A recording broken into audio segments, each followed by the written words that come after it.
जय महाकाली भक्तों, जय महाकाल भक्तों। आज हम चर्चा करने वाले हैं एक ऐसे विषय पर, एक ऐसे मंत्र पर, एक ऐसे ज्ञान पर, एक ऐसी विद्या पर जो आपको एक रात्रि में प्राप्त हो सकती है।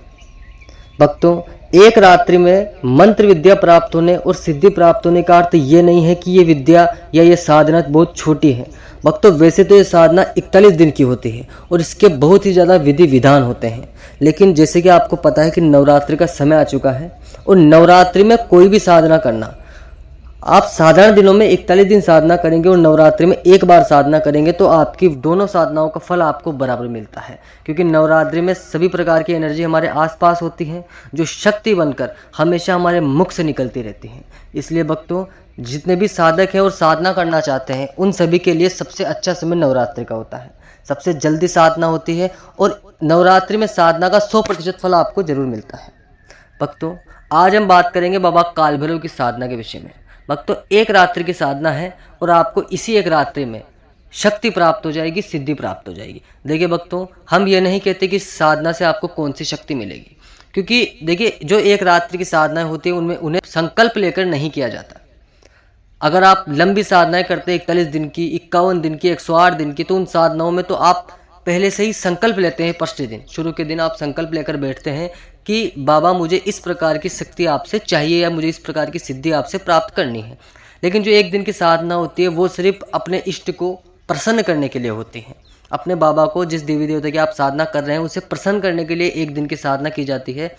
लेकिन इस साधना से प्रसन्न होकर उसे उसके हिसाब से कोई भी एक शक्ति आपको देनी पड़ती है। तो भक्तों, आप सिर्फ ये जो काल भैरव बाबा की साधना है, साधना में आपको कुछ भी नहीं करना है भक्तों, ना कोई विधि, ना कोई विधान, पूजा पाठ कुछ भी नहीं करना है आपको। केवल आपको मंत्र का जाप करना है, क्योंकि भक्तों आपको नवरात्रि के समय में विधि विधान जो करना है वो सिर्फ माता रानी की पूजा में करना होता है। आपको काल भैरव की साधना करने के लिए सिर्फ जहां आपने माता रानी की ज्योति अखंड दीपक चालू किया है या आप माता रानी का पूजा पाठ करते हैं वहां पर जाकर बैठ जाना है। क्योंकि हमेशा ये याद रखिए भक्तों कि काल भैरव जहां पर भी आप माता की पूजा करते हैं वहां पर विराजमान रहते हैं और उन्हीं की सेवा में रहते हैं। आप वहाँ काल भैरव की सेवा करेंगे या नहीं करेंगे उससे कोई फर्क नहीं पड़ता। आप सेवा कीजिए माता रानी की, क्योंकि इस जगह माता के सेवक होते हैं काल भैरव, और अपनी माँ की सेवा करना किस बेटे को पसंद नहीं होता। इसलिए भक्तों, नवरात्रि में आपको दिन चुनना है अष्टमी का दिन। अष्टमी की रात्रि को 9 बजे के बाद किसी भी समय। लेकिन देखिए भक्तों, मंत्रों का जाप थोड़ा ज़्यादा है, इसलिए आप समय कीजिए 9 बजे तक आप बैठ जाइए, क्योंकि इससे क्या होगा, सुबह 4 बजे तक आपकी साधना पूरी हो जाएगी। आपको इतना समय वाजिब लगेगा। देखिए भक्तों, एक रात्रि में इतनी लंबी साधना करना और इतना लंबा बैठना, मुझे पता है समस्या पैदा कर सकता है, लेकिन देखिए कुछ पाने के लिए कुछ खोना पड़ता है। अगर आपको एक रात में साधना चाहिए तो थोड़ी हिम्मत तो आपको दिखानी पड़ेगी। भक्तों, काल भैरव का एक बीज मंत्र है, ओम काल भैरवाय नमः। बड़ा ही आसान सा मंत्र है, ओम काल भैरवाय नमः। यही मंत्र उनका सबसे प्रिय मंत्र है और इसी मंत्र से उनकी सारी एनर्जी जुड़ी हुई है। आपको इस मंत्र के 1.25 लाख जाप करने हैं। याद रखिए भक्तों, 1.25 लाख जाप से आपको एक जाप भी कम नहीं करना है। मैं आपको बता दूं भक्तों कि आपको रुद्राक्ष की माला लेनी है और रुद्राक्ष की माला पर 108 मोती होते हैं। तो आपको 108 मोती के हिसाब से 1.25 लाख जो आप मंत्र जाप करेंगे उसके लिए आपको 1158 माला का जाप करना पड़ेगा। आप खुद गिन लीजिएगा भक्तों, 1158 माला ही आपको करनी पड़ेगी और इतनी माला करने में आपको तकरीबन 7 या 7.5 घंटे का समय लगेगा।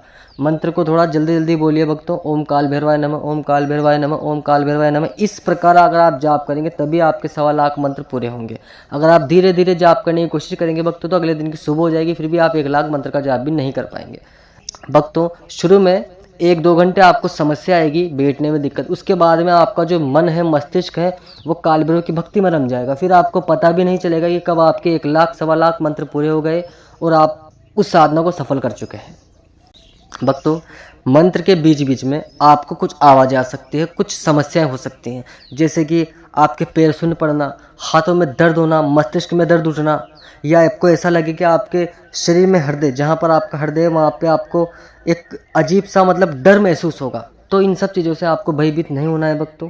ये सब साधना में होती है, क्योंकि ये साधना एक रात्रि की साधना है तो इसमें समस्याएं आती हैं, लेकिन भक्तों आप निश्चिंत रहें, इसमें ऐसी कोई बड़ी विपत्ति आपके ऊपर नहीं आने वाली जिससे कि आपको ज़्यादा जोखिम हो सकता है। छोटी मोटी समस्या आएगी जो सिर्फ आपकी साधना को भंग करने की कोशिश करती है शक्तियाँ।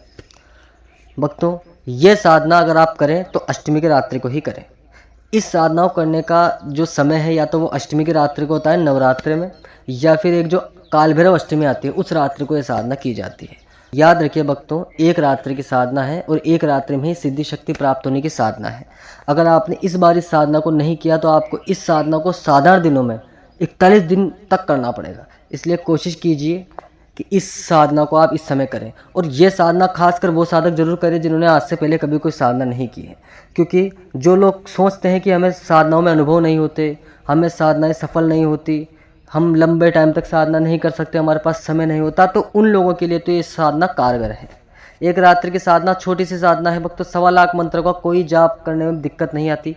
हमने 1.25 करोड़ मंत्रों का जाप एक बैठक पे किया है, तो ऐसी कोई समस्या नहीं आएगी। या आपके दिल में मन में ऐसा होता है कि 1.25 लाख मंत्र किसे कहते हैं, ऐसा कुछ भी नहीं। 1.25 लाख मंत्र बिल्कुल आराम से, बहुत ज़्यादा आराम से आप 1.25 लाख मंत्रों का जाप कर पाएंगे। याद रखिए भक्तों, साधना में आपको बस इतना सा ख्याल रखना है कि इस साधना के बीच बीच में आपको लघु शंका जैसी समस्याएं हो सकती हैं, तो उन चीज़ों का आप ध्यान रखें। खासकर लघु शंका के लिए आप नहीं उठेंगे, क्योंकि हमने कितने साधकों को साधना करवाई है जिसमें से 75% साधकों को यही समस्या आई है। आपको सुनने में थोड़ा अजीब लग रहा होगा, लेकिन ये सच है। साधनाओं के समय आप जैसा देखते हो कि साधनाओं के समय भूत प्रकट हो गए, चुड़ैल आ गए, डायन आ गए, जिन्नात आ गया, ऐसा कुछ नहीं होता।